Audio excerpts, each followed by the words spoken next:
Hi, I'm Danica. My sister dropped her 3 kids at my door, said she was off to find herself in Bali, and vanished without looking back. At first, it was 2 weeks, then 2 months. Then, silence. I took care of her children. I packed lunches, held hands through nightmares, signed school papers I wasn't even legally allowed to touch. And just when I thought I'd adjusted to being invisible, a letter surfaced. A hidden will from our father. Turns out, the vanishing act?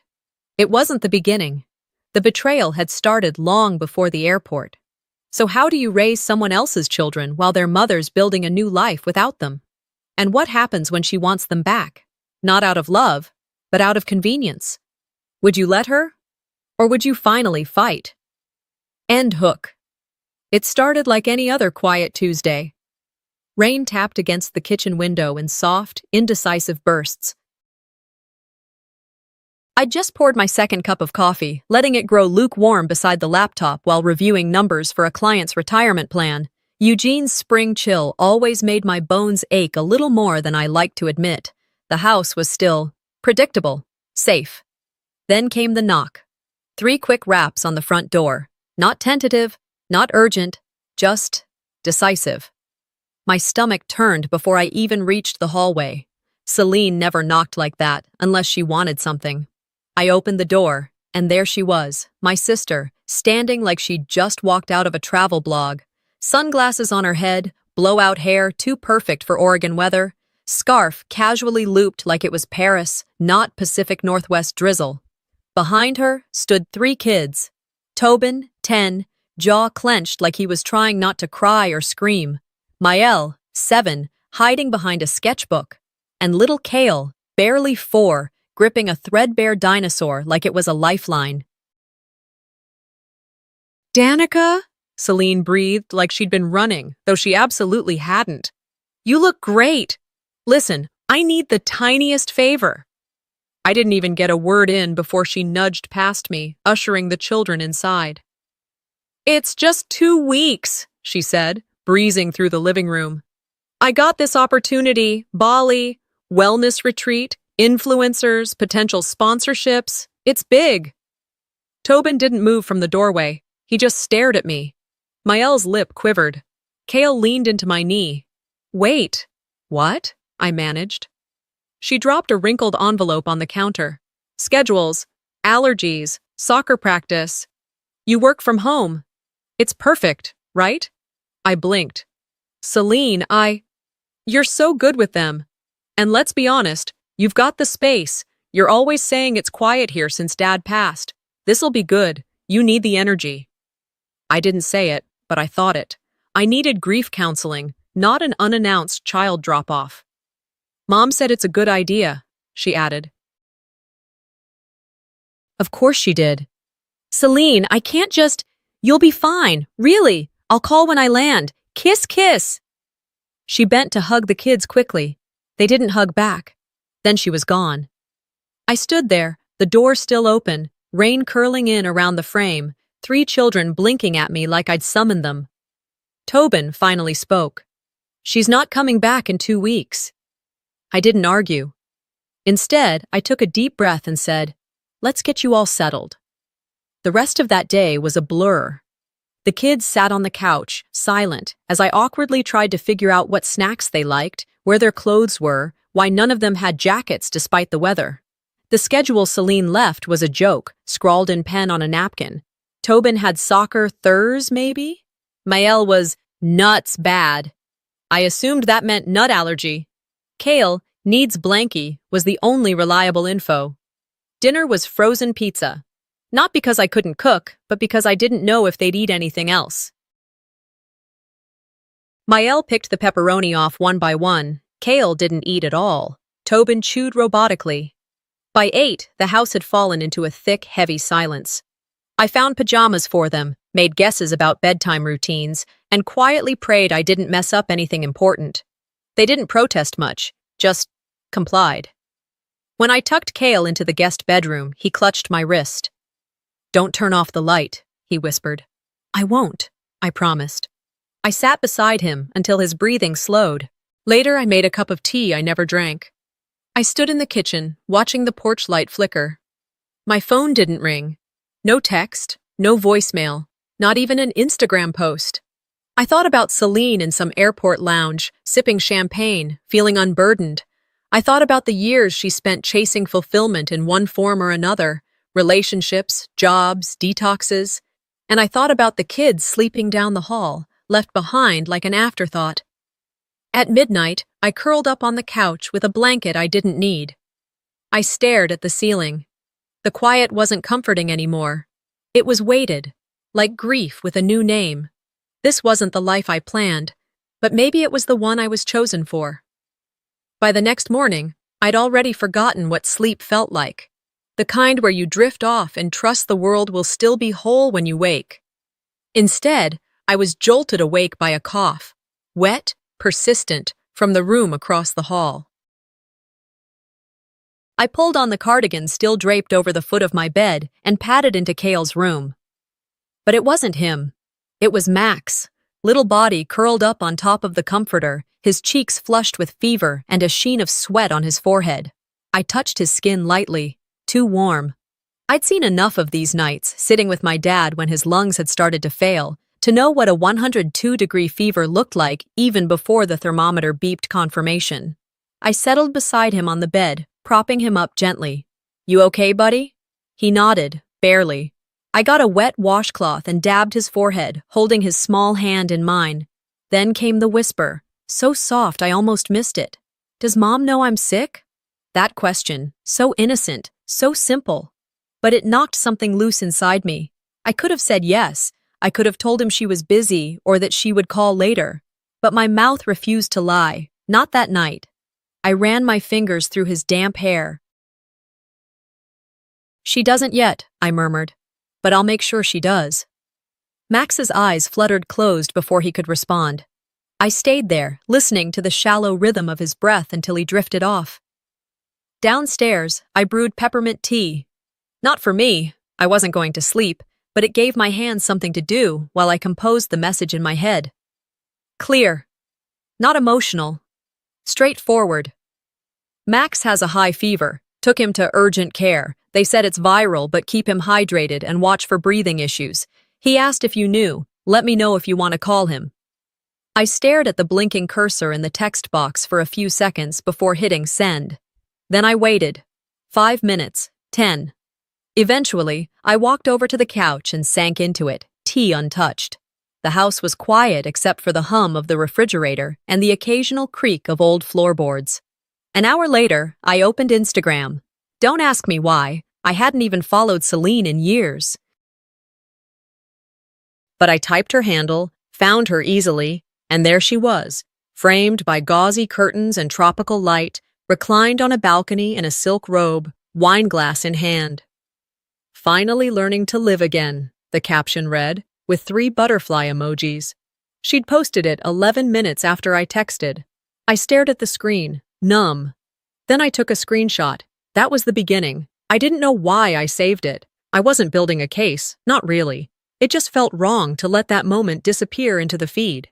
I opened a new folder on my laptop and named it Celine Receipts. I dropped the screenshot in. That night, I slept in a chair beside Max's bed. The next morning, the kids had cereal. Maëlle wanted toast, but the bread was too stale, so we made pancakes instead, burnt edges and all. Tobin didn't say much. He kept looking at the front door like he expected it to swing open with Celine standing there, arms outstretched like a character in one of those feel-good holiday movies. She didn't. Later that week, when I picked up Maëlle from school, I overheard her talking to another little girl at the edge of the playground. "We're living with Aunt Danica now," she said. "Mommy's finding herself in Bali." The other girl blinked, unsure what to say. A teacher glanced at me. It wasn't judgment, it was sympathy. I don't know why, but that look hit harder than anything else that day. Pity settled in my chest like something sour.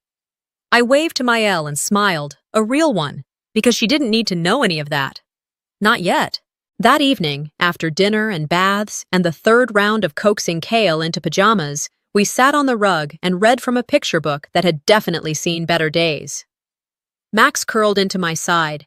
Maëlle rested her head against my shoulder, and Tobin pretended not to listen from the armchair, but I caught him peeking over the edge. As I tucked Max in, he blinked at me sleepily. "Will Mommy call tomorrow?" I swallowed. "Maybe," I said softly. But as I turned off his lamp and pulled the door halfway closed, I whispered to myself in the hallway, almost like a promise no one else needed to hear. If she doesn't, I will. The next week moved both too fast and far too slow. In between pediatric follow-ups, spilled milk, and late-night story times, I was adjusting to a life I hadn't agreed to, but somehow couldn't imagine abandoning. On a Thursday morning, Maëlle's school called. Her class was planning a short trip to a local wildlife center, and they needed a guardian's signature on the field trip release form. I told the secretary I'd be by in an hour. It was routine, a small thing, until it wasn't. When I arrived, the woman behind the desk smiled politely but hesitated when I reached for the clipboard. "I'm so sorry," she said softly. "We'll need the legal guardian to sign here." I blinked. "I'm their guardian. I'm taking care of them." She glanced at the file. "There's nothing on record. Technically, the school still has their mother listed. We just need something official." It wasn't her fault. She was doing her job. Still, I felt heat crawl up my neck. I could feel the eyes of other parents behind me in the office waiting area. I stepped aside, nodded, and mumbled, "I'll get what you need." Back in the car, I sat with the form in my lap, staring at the blank signature line. I wasn't angry at the school. I was angry at Celine. For leaving, for assuming, for never thinking through anything beyond the surface of her life. That night, just as I finished cleaning the kitchen, a knock came at the door. No one uses the front door here, not unless it's Amazon or someone selling solar panels. I opened it and saw the envelope on the mat. Thick, expensive looking, with my name printed in calligraphy. No return address, but I didn't need one. Inside was a notarized guardianship letter. Glossy, clean, full of buzzwords. Temporary custodial delegation. Parental discretion. Emergency medical consent. At first, I felt relief. Maybe she was trying. Maybe Celine finally understood I needed authority to do this right. But then I saw the clause. Paragraph 4, hidden in legal padding, tiny font near the bottom. The delegated party shall not file for full custody, nor contest parental rights, nor pursue permanent guardianship of any minor listed herein. I read it twice. Then again. Then out loud. It wasn't a gesture of responsibility, it was a muzzle. She was locking me in as a babysitter, long-term, unpaid, legally powerless. And if something happened, if she never came back, I'd be holding the weight without the rights, raising her kids without ever being allowed to claim them, protect them, fight for them. I folded the paper carefully, put it back in the envelope, and placed it on the kitchen counter. Then I called Mireille. Mireille Ashcroft had been my father's lawyer for over a decade. She'd helped with his estate, walked me through the grief-laced bureaucracy after his death. She was sharp, dry, and didn't suffer fools. When I explained what had happened, she didn't even ask me to send the document electronically. She told me to bring it in, and fast. The next day, I sat across from her in her wood-paneled office, the scent of leather and paper oddly comforting. She read the letter silently, her brows lifting slightly at the signature line. Cute, she said dryly. Then she read it again. When she reached the fourth paragraph, she set the paper down and removed her glasses. She's trying to bind you to a role without recourse. You'd have all the obligation, none of the authority, and zero protection if this goes south. I already knew that, but hearing it aloud made it feel more real. Can I refuse? I asked. Absolutely. Do not sign anything, and if she pressures you, forward every message to me. In the meantime, we need to start building a timeline. Everything she's said, done, posted. You've already kept records? I nodded. Good. Don't delete anything. Keep a log of all your expenses, medical visits, school interactions. This isn't revenge, I said quietly. I'm not trying to punish her. Mireille leaned forward, her voice low. Of course not. This is about protection. For them. For you. I drove home with my hands gripping the wheel tighter than necessary. That evening, after homework and grilled cheese sandwiches, after bedtime and brushing teeth, and one more story, because Kale always asked, after all that, I took Celine's letter and placed it in the fireproof safe next to my father's will. Then I sat at the kitchen table and opened a blank notebook. On the first page, I wrote, Day 42. Max had a fever. I took him to urgent care. Celine did not respond. Then I opened my laptop and renamed the folder. Guardianship Timeline, Bri Allen. Later, I called the kids to dinner. My voice didn't crack this time. I didn't feel the weight in my chest when Tobin pushed his food around or when Maëlle asked if she could wear my old sweatshirt to sleep because it felt safe. I poured myself a glass of water and stood by the kitchen window. It was raining again.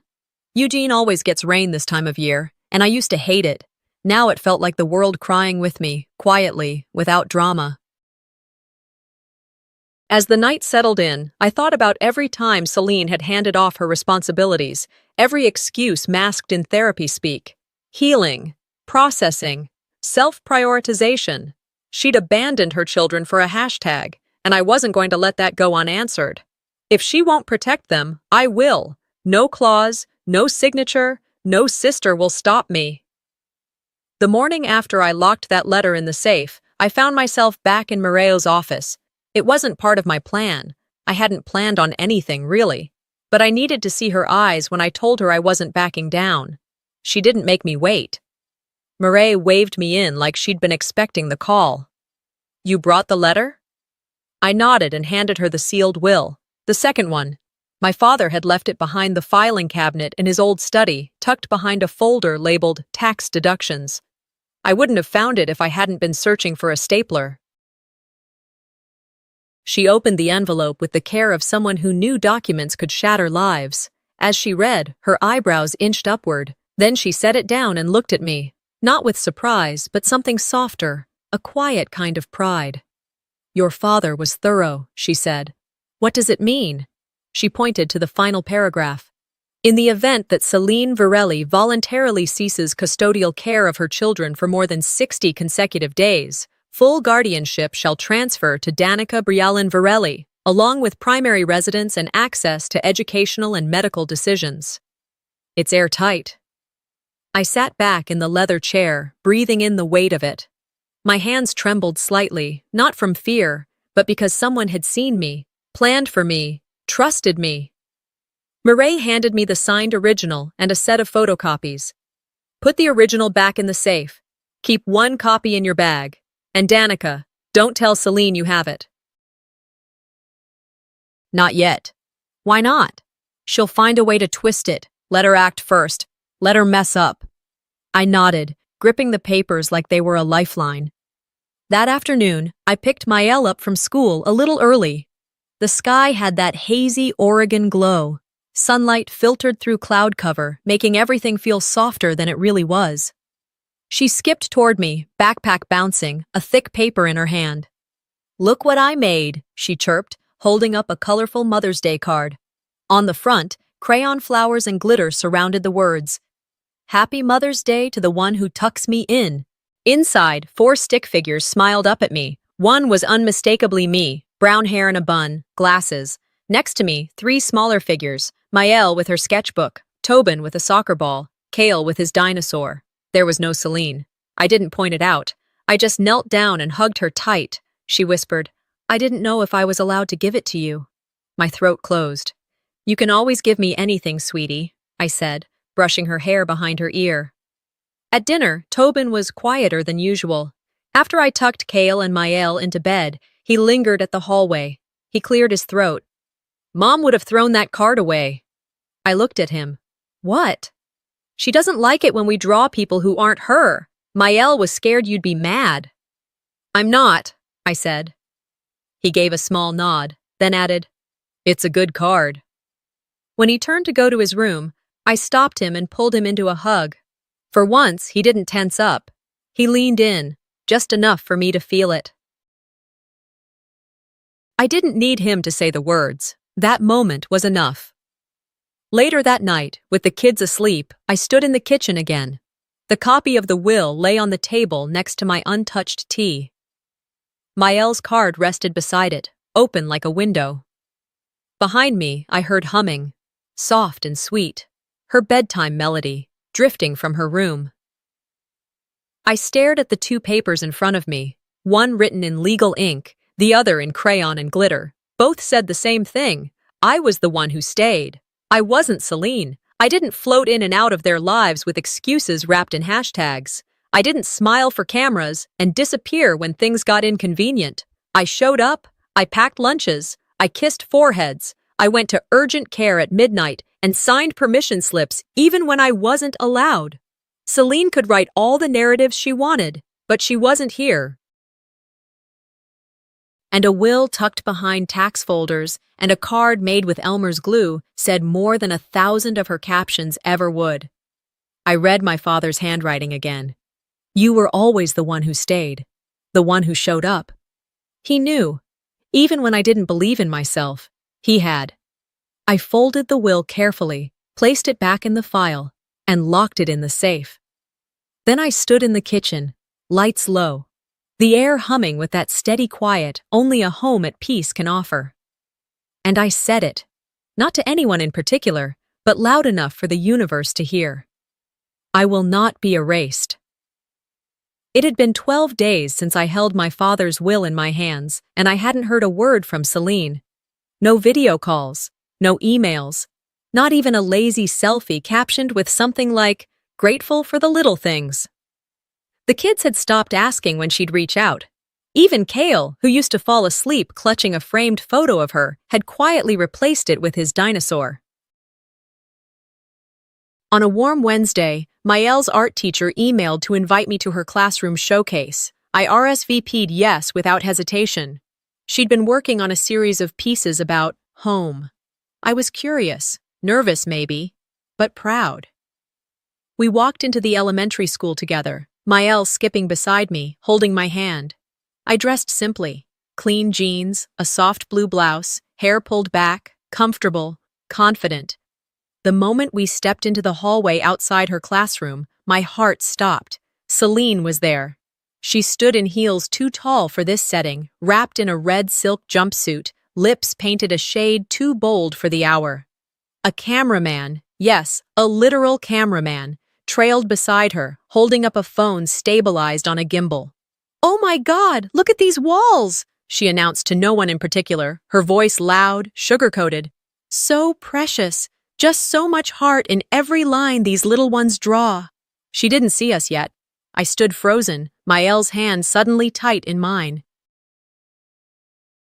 Then Celine turned, and the moment she spotted me, she lit up like she'd just discovered paparazzi outside a gala. "Danica, you came too," she beamed, striding over as the camera swung to follow her. "Everyone, meet my incredible sister. She's been helping while I, did the healing work." I said nothing. Behind me, Maëlle shifted closer to my leg. "Maëlle, baby, show mommy your art," Celine cooed. "I can't wait to see all the magic you've been creating." The teacher stepped forward, offering a careful smile, the kind reserved for school events teetering on the edge of chaos. "Maëlle's been very focused," she said gently. We walked into the classroom. The walls were covered in drawings, houses, families, trees with roots. I spotted Maëlle's immediately. It was a picture of 4 stick figures, Maëlle, Kale, Tobin, and me. No red jumpsuit, no long hair, just 4 people holding hands in front of a little brown house with a swing set. Celine laughed too brightly. "Oh, where's mommy in this one?" she said, pointing. "Did you forget me?" Maëlle looked down at her shoes. Tobin, who had appeared silently beside us, mumbled, "She didn't forget." My body tensed. Celine's camera swept the room again. "Just catching sweet memories," she said, then turned the camera on me. "And here's the real MVP, Danica. She's done." "Okay, right, kids." I saw red. I clenched my fists, careful not to show it. The teacher's eyes met mine with an apology that didn't need words. I bent down to Maëlle's level. "Let's get your folder and head out early, sweetheart." We walked out before Celine could protest. The camera didn't follow us. Back home, I made grilled cheese sandwiches while the kids played in the yard. Kale was pretending the garden hose was a fire truck. Tobin sat on the steps with his earbuds in. Maëlle sat at the kitchen table, coloring silently. That night, after they were asleep, the house quiet again. My phone rang. It was Mom. I shouldn't have picked up, but I did. I heard there was a scene at the school, she said, not even saying hello. Did you have to storm out? She's their mother, Danica. I took a breath, stayed calm. She brought a film crew. Maëlle was humiliated. It wasn't about the kids, it was about her. She's trying, Mom said, her voice tight. You don't know what it's like to be under that kind of pressure. Celine was always the one everyone looked up to. She's doing the best she can. I almost laughed. Her best includes setting up a live stream in a second-grade classroom? You've never had kids of your own. Maybe this is your way of contributing. You're stable. It makes sense. It hit me like a slap. I pressed my palm into my chest, steadying my breath. Is that what I am to you? A fallback plan? The one who picks up the pieces when Celine needs to reset her narrative? She's struggling, Danica. She's always struggling. And I'm done bleeding for it. I hung up.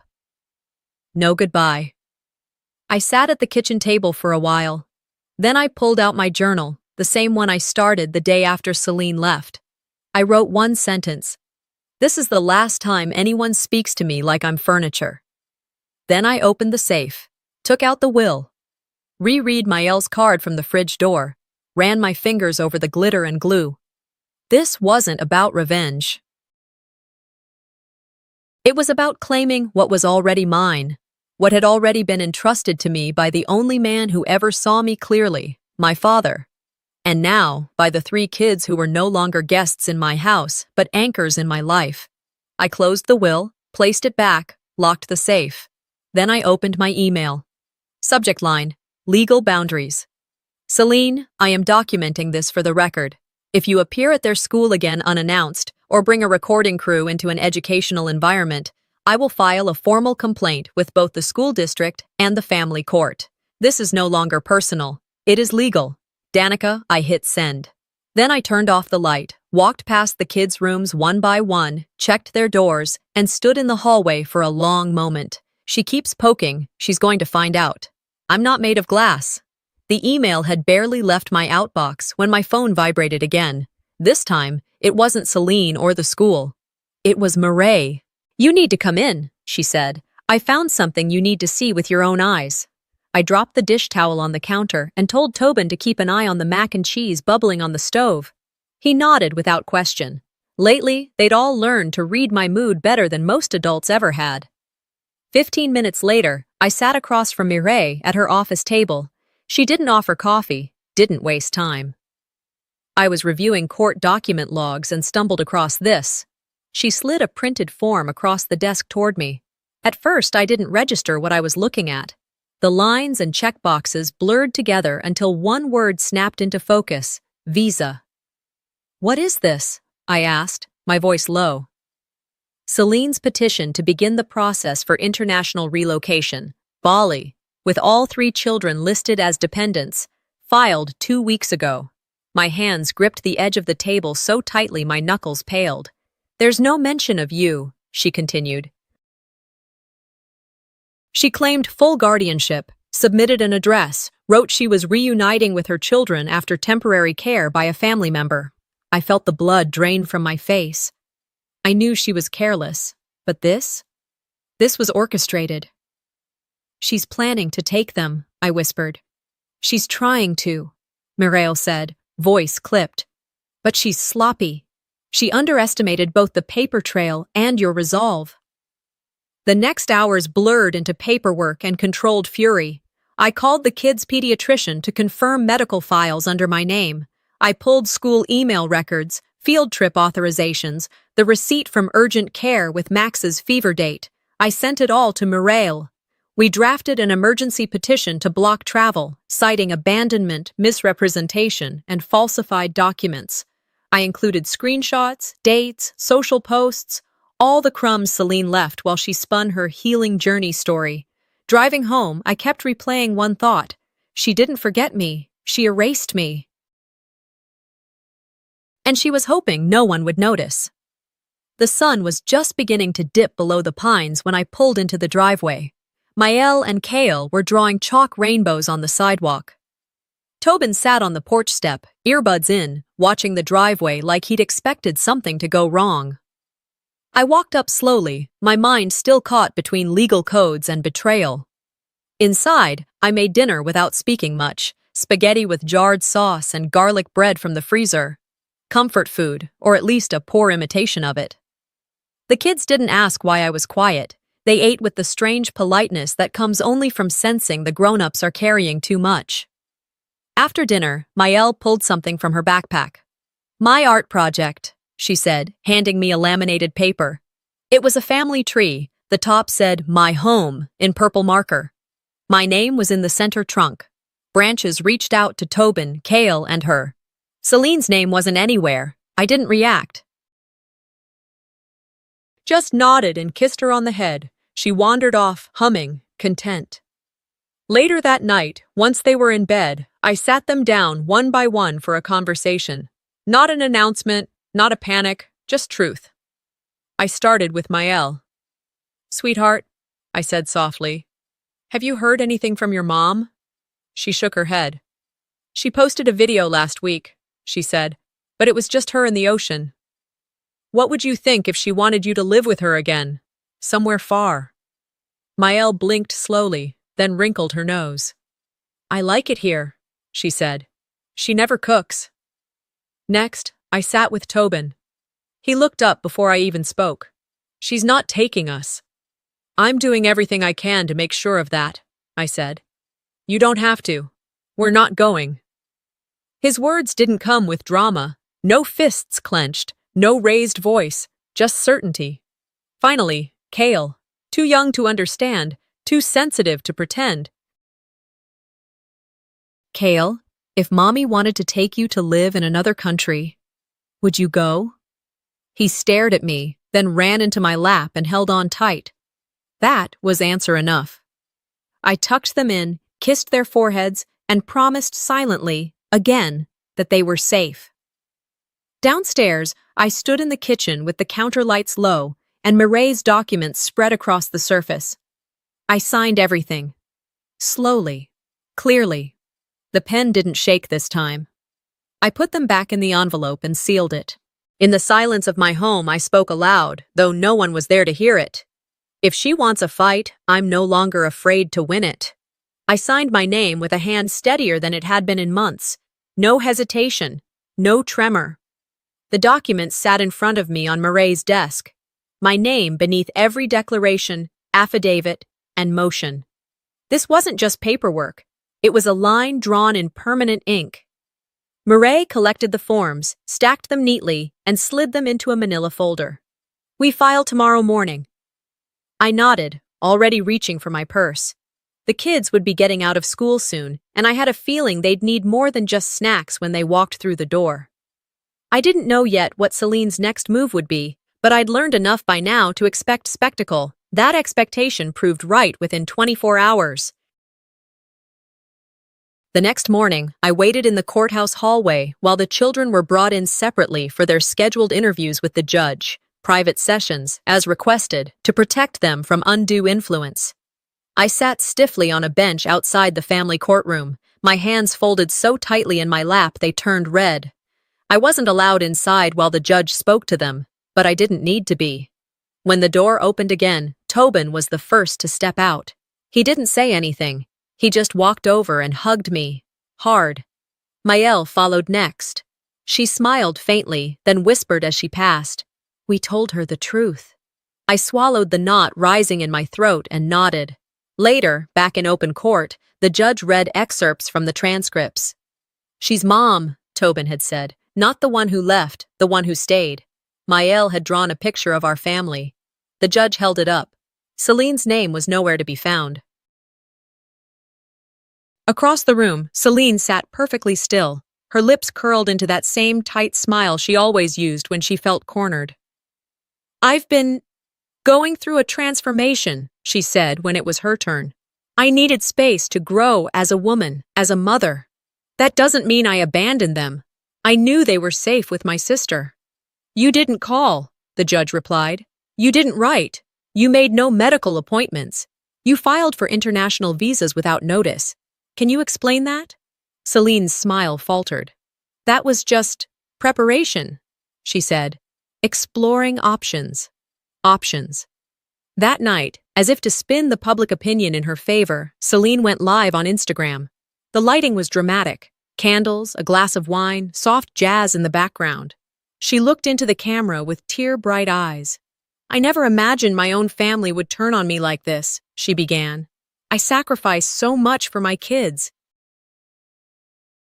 And now my sister, someone I trusted, is trying to steal them from me. She's using the courts, using old trauma against me. This isn't about the children. This is about control. The comments started supportive. Her loyal followers dropped heart emojis, sent prayers, called me jealous, cold, bitter. Then the tide turned. You left them for 6 months. You posted daily from Bali. You blocked their school. She took them to the ER. You didn't even call. The screen started filling with screenshots. TikTok stitched together Celine's posts from the past half year. Reddit threads dissected her timelines, matched her spa selfies with court dates. Twitter turned brutal. By the next morning, hashtag Danica deserves. Better was trending. I didn't celebrate. There was nothing joyful about this. I simply downloaded every relevant clip, comment, and time-stamped post. I sent it all to Mireille. We sat side by side in her office later that day, watching one particularly vicious live-stream breakdown from Celine. In it, she accused the school of bias, the court of corruption, and me of being a bitter spinster desperate to raise kids she couldn't have. Mireille didn't even blink. This works in our favor, she said calmly. She's unraveling. She handed me another folder, thicker this time. Here's the fraud case. I stared down at it. She signed your name on a property transfer. She filed for travel documents without consent. That's forgery and custodial interference. My fingers brushed the edge of the folder. And the school board? I've already filed a statement on your behalf. It was happening, not just the custody battle, but the exposure of everything she'd tried to cover in silk and hashtags. I took the pen again. This time, I didn't think of the consequences. I thought of Maël's drawings, of Kale curling into my lap during thunderstorms, of Tobin pulling me aside to show me his science test, the one he aced. I signed. It's time the court hears what she tried to erase. I stepped out onto the porch just as the sun dipped below the pine line, casting the yard in gold and shadow. The day had been long, dense with signatures and strategy, but now the house was quiet. The kids were watching a movie in the den, popcorn bowls beside them, giggles seeping under the door like soft relief. I hadn't told them everything yet, just enough to keep their world steady. Inside, my phone buzzed on the kitchen counter. Unknown number.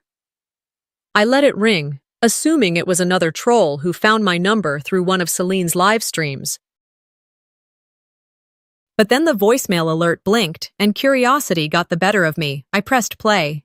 Danica, it's Terry Lawson. I represent Mrs. Celine Varelli. We'd like to discuss settlement options before the next hearing. I stared at the screen, then deleted the message. She could talk to my lawyer now. I had nothing left to say. The next morning, I met Morelli at the courthouse, both of us early enough to watch the fog roll off the building's wide brick steps. We didn't exchange pleasantries. There wasn't anything left unsaid between us. Inside, she slid another manila folder across the table in the small consultation room. You might want to sit down for this one, she said, though I was already seated. The top sheet was a notarized form. Power of attorney, real estate transaction.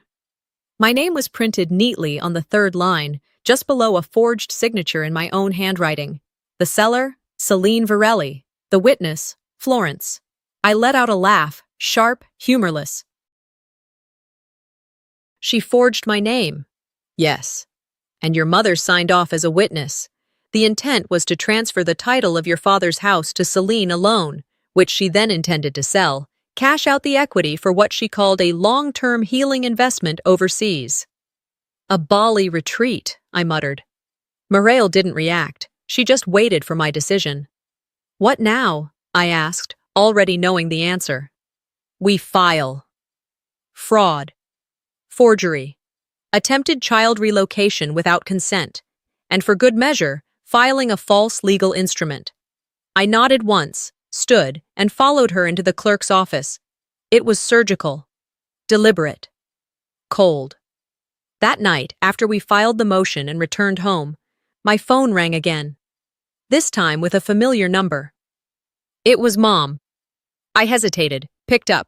Her voice came through ragged, almost unsure. I didn't know, she began. I thought it was temporary. She said it was just to keep the house in the family. You signed a document that gave her power to sell the only home Dad left us, I said. She said you agreed, that you weren't interested in keeping it. I didn't answer. I let silence hold the truth between us. You signed my name, Mom. That's not temporary. That's erasure. She didn't reply. The call ended without a goodbye. 2 days later, the kids' school year ended. I pulled into the parking lot, heart tight with a different kind of emotion. Tobin was the first to spot me, sprinting from the school doors and dropping his backpack halfway across the lawn. Maël followed close behind, waving a construction paper folder in the air. Kale held hands with his kindergarten teacher, his cheeks flushed from popsicle stains. They ran to me, not because I called, not because it was expected, but because they wanted to. Behind them, the teachers waved. One mouthed, "You did great." Another patted me on the shoulder and handed over Kale's crayon-covered progress report. When the secretary brought me the final paperwork, I signed, this time legally, my name, in ink, with rights. I folded the papers slowly, not rushing the moment. Then we went home. That evening, we celebrated on the porch with grilled hot dogs, fizzy lemonade, and the kind of music you can sing loud without worrying about the neighbors. Tobin taught Kale how to kick a soccer ball across the yard. Maël drew chalk flowers on the driveway. I sat on the porch swing, listening, watching, just breathing. Right before bedtime, another call came. Mireille answered it. I heard only her end. Yes, she received the message. No, we're not negotiating outside the system. Then please submit your offer in writing. We'll respond through the court. She hung up and looked at me. They're testing to see if you'll flinch. I won't. We watched the sun set from the porch. For once, I didn't feel like I was waiting for the next shoe to drop. It already had. Now, it was just cleanup. That night, I tucked the kids in with the kind of peace that comes after a storm, not because everything was over, but because I finally understood that I wasn't just holding the line. I was the line. The envelope was thinner than I'd expected. No gold seal, no thick legal paper, just a plain white rectangle with the court stamp in the top left corner. It had been sitting in the mailbox for 2 hours before I picked it up, though I'd passed by it at least 4 times, taking out the trash, checking the front door, watering the tomatoes. Inside, 1 page. Ruling. Permanent custody of Tobin, Maël, and Kale Varelli is granted to Danica Brialin Varelli. I didn't cry. I didn't cheer. I just sat on the edge of the porch and folded the letter slowly, like a flag after a long war. I placed it in the drawer beside my father's will and Maël's crayon card, the drawer that held the weight of every decision I'd made since the day Celine left. That Friday, the high school gym buzzed with the kind of excitement only graduation could bring. Paper streamers lined the walls. Rows of fold-out chairs filled quickly with parents clutching flowers, phones, and tears. Tobin stood with his class at the far end, cap slightly crooked, his gown a bit too long for his frame. He caught my eye and offered the smallest of grins. Maël waved like she was the one graduating. Kale sat on my lap, fidgeting with the ribbon on the bouquet we'd brought. Then I saw her. Celine arrived through the side door, wearing white silk and oversized sunglasses, as if the gym's fluorescent lights were paparazzi bulbs. A man trailed behind her, young, polished, clearly holding a camera. She strutted past the rows until she reached the edge of the reserved seating. A staff member gently stepped forward. "Excuse me, ma'am. Only legal guardians are permitted on stage today." "I'm his mother," she said, voice loud enough to turn heads. I understand, the staffer replied, calm but firm. Our records indicate Danica Brialin Varelli is the legal guardian. I'm happy to find you a seat near the front. Celine froze for a second, just long enough for the whispering to start, then followed the staffer, her smile too wide to be real. When Tobin's name was called, I stood. Maëlle and Kale each held one of my hands. The three of us walked with him down the aisle. Flashbulbs went off, and for a moment, the crowd blurred. On stage, the principal handed Tobin his diploma and then turned to me. We'd like to honor someone today, he said, voice carrying through the microphone. A parent who has shown extraordinary dedication, consistency, and love. He held up a framed certificate. I recognized the gold edge, the seal. My name was written in large script across the center. Parent Recognition Award, Danica Varelli. The applause was polite, but sincere. I didn't turn to see if Celine clapped. Back home, the celebration was quieter. We grilled burgers in the backyard. Maëlle played music from her tablet, Kale blew bubbles until his cheeks hurt, and Tobin actually laughed. Not the guarded smirk I was used to, but the real thing. Unfiltered. Free. I sat alone for a few minutes while the kids played tag, a glass of iced tea sweating in my hand. The breeze moved through the yard like a familiar guest. I reached into the basket beside the swing and pulled out my father's letter. You were always the one who stayed, it said. I read it aloud. Not for the first time. Probably not the last. A card arrived in Monday's mail. The envelope was floral, the handwriting unmistakable. Inside, a single sentence from Florence. You did what you had to do. No apology, no explanation. But for the first time, I didn't need either. I placed the card in the drawer with the others and closed it gently. That night, after the kids had gone to bed, I lit a single candle on the mantel. In front of it stood a new frame, one I'd bought the week prior, but hadn't dared to fill until now. The photo was simple. The four of us sitting on the porch, Maëlle's head resting on my shoulder, Tobin mid-laugh, Kale holding his dinosaur plush between us. Sunlight kissed the corners of the image, like it had been waiting to bless that exact moment. Beneath the frame was a brass plaque, the ones who stayed. I didn't need a courtroom anymore, or social media to prove what we were. I didn't even need Celine's acknowledgement. Her absence had already answered everything. Sometimes, the people who are supposed to protect us are the first to disappear, and the ones who step up aren't bound by blood, but by love, sacrifice, and presence. This story isn't just about custody or legal battles, it's about choosing to show up when others walk away. What would you have done in Danica's shoes? Let me know in the comments, and don't forget to subscribe for more real-life revenge stories that reveal the truths behind closed doors. E gave birth to them, but I raised them. That's what family means now.